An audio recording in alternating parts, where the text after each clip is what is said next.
Kodėl padangos yra juodos?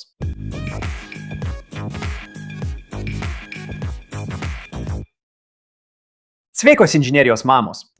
Šiandien atsakysime į klausimą, kurio galbūt niekada neuždavėte, bet kuris turi stebinantį ir inžinerijos kupiną atsakymą. Pažvelkite į bet kurį automobilį, motociklą, sunkvežimį ar net lėktuvą.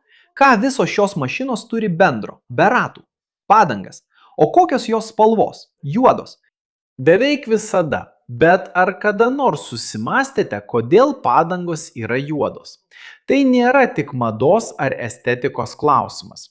Iš tikrųjų, juoda padangų spalva yra vienas didžiausių ilgaamžiškumo, našumo ir svarbiausia saugumo paslapčių, kurias mums suteikia medžiagų inžinerija. Tai esminis elementas, kuris natūralų kaučiuką, kuris net nėra juodas, paverčia tvirta ir atsparia medžiaga, galinčia atlaikyti pačias įvairiausias sąlygas. Bet jei natūralus kaučiukas nėra juodas, kodėl laikui bėgant padangos tapo juodos? Koks yra tas stebuklingas ingredientas, kuris suteikia šią tamsią spalvą ir tuo pačiu metu žymiai pagerina kaučiuko savybes? Norėdami atskleisti šią paslaptį, turime grįžti į praeitį ir šiek tiek susipažinti su padangų ir kaučiuko istorija. Automobilių pramonės pradžioje, kai pirmieji automobiliai pradėjo važinėti, padangos buvo gaminamos beveik vien tik iš natūralaus kaučiuko. O natūralus kaučiukas, kaip jis gaunamas iš kaučiukmedžio, paprastai būna pieniškos spalvos, gelsvai baltas arba šviesiai smėlinis. Todėl pirmosios padangos buvo baltos arba labai šviesios spalvos, artimos natūralaus kaučiuko spalvai.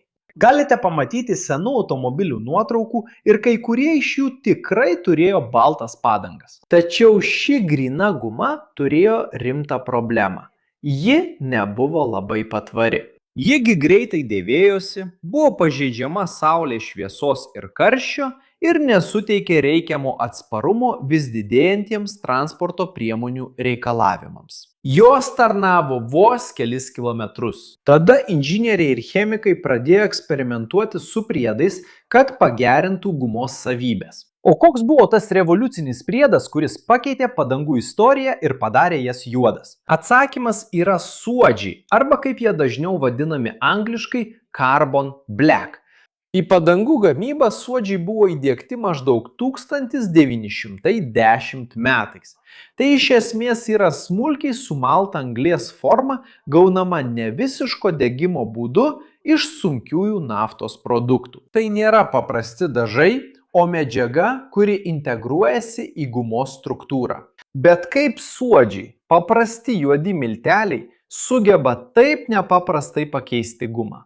Jie veikia keliose srityse. Visų pirma, tai yra stiprinanti medžiaga. Suodžiai sudaro cheminius ryšius su gumos polimerų grandinėmis, todėl ji tampa daug atsparesnė dilimui ir nusidėvėjimui. Tai tarsi jis sukurtų mikroskopinį tinklą gumos viduje, padidindamas jos atsparumą tempimui ir plyšimui. Be suodžių padanga tarnautų tik dalį to laiko, kiek tarnauja dabar. Antra, suodžiai padidina šilumos išsklaidymą. Judančios padangos sukuria daug šilumos dėl nuolatinės trinties su keliu ir gumos lankstymosi. Ši perteklinė šiluma gali susilpninti ir suardyti gumą. Suodžiai pasižymi savybę labai efektyviai sugerti ir išsklaidyti šilumą, paskirstydami ją per visą padangos struktūrą ir neleisdami jai susitelkti kritiniuose taškuose. Tai prailgina padangos tarnavimo laiką ir padeda išlaikyti jos savybės esant aukštai darbiniai temperatūrai. Be to, suodžiai suteikia puikią apsaugą nuo ultravioletinių saulės spindulių. Bet koks yra juodos spalvos vaidmuo apsaugant padangas nuo saulės? UV šviesa yra vienas didžiausių gumos priešų, nes jis sukelia molekulinės degradacijos procesą, dėl kurio guma tampa trapi ir mažiau elastinga. Suodžiai veikia kaip itin stiprus saulės filtras, sugeria UV spinduliuotę ir apsaugo gumos molekulės. Be šios apsaugos padangos greitai sutrūkinėtų ir susidėvėtų veikiamos saulės spindulių. Kitų spalvų padangos be suodžių veikiamos saulės ilgą laiką tarnautų gerokai trumpiau. Taigi būtent šių veiksnių derinys - struktūrinis sutvirtinimas, šilumos išsklaidymas ir apsauga nuo UV spindulių - daro suodžius nepakeičiamais šiuolaikinių padangų gamyboje. Manoma, kad jis gali pailginti padangos tarnavimo laiką net iki 10 kartų palyginti su gryna guma. Šis patobulėjimas ilgaamžiškumo ir našumo srityje lėmė, kad jis tapo pramonės standartu, o juoda spalva yra universali padangų savybė. O kas jei kas nors norėtų kitokios spalvos padangų? Ar įmanoma turėti ne juodas padangas? Taip, techniškai tai įmanoma. Pavyzdžiui, esame matę baltų padangų kaip padangos su baltais šonais, kurios tam tikrais laikotarpiais buvo populiarios, kai tik šonai būdavo balti. Ir šiandien egzistuoja spalvotos padangos ypač dviračiams arba parodiniams automobiliams. Tačiau norėdami išgauti šias spalvas, gamintojai turi pakeisti suodžius kitais pigmentais arba armuojančiomis medžiagomis, kurios nėra juodos, pavyzdžiui, silicio dioksidu. Nors silicio dioksidas taip pat yra gera armuojanti medžiaga, jis nesuteikia visų suodžių privalumų, ypač apsaugos nuo UV spindulių ir šilumos išsklaidymų. Be to, paprastai šis procesas yra brangesnis. Tai reiškia, kad spalvotos padangos paprastai yra mažiau patvarios, brangesnės arba jų našumas prastesnis palyginti su įprastomis padangomis. Jei žiūrėjote iki šios vietos ir jums patiko vaizdo įrašas, nepamirškite užsiprenumeruoti, jei dar nesate prenumeratorius. Paspauskite patinka ir įjunkite pranešimų varpelį.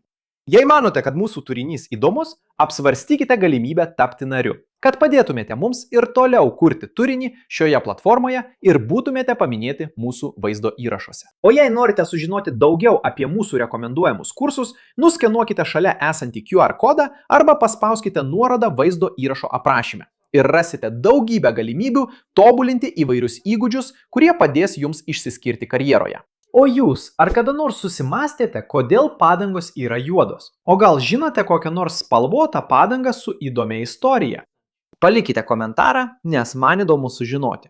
Šalia rasite 2 įdomius vaizdo įrašus, kuriuos verta pažiūrėti, norint praplėsti žinias ir patenkinti smalsumą. Jei norite prisidėti prie mūsų, paspauskite patinka, užsiprenumeruokite kanalą, įjunkite varpelį ir apsvarstykite galimybę tapti kanalo nariu. Štai taip inžinerijos mėgėjai. Stipriai apkabinu ir pasimatysime kitame vaizdo įraše.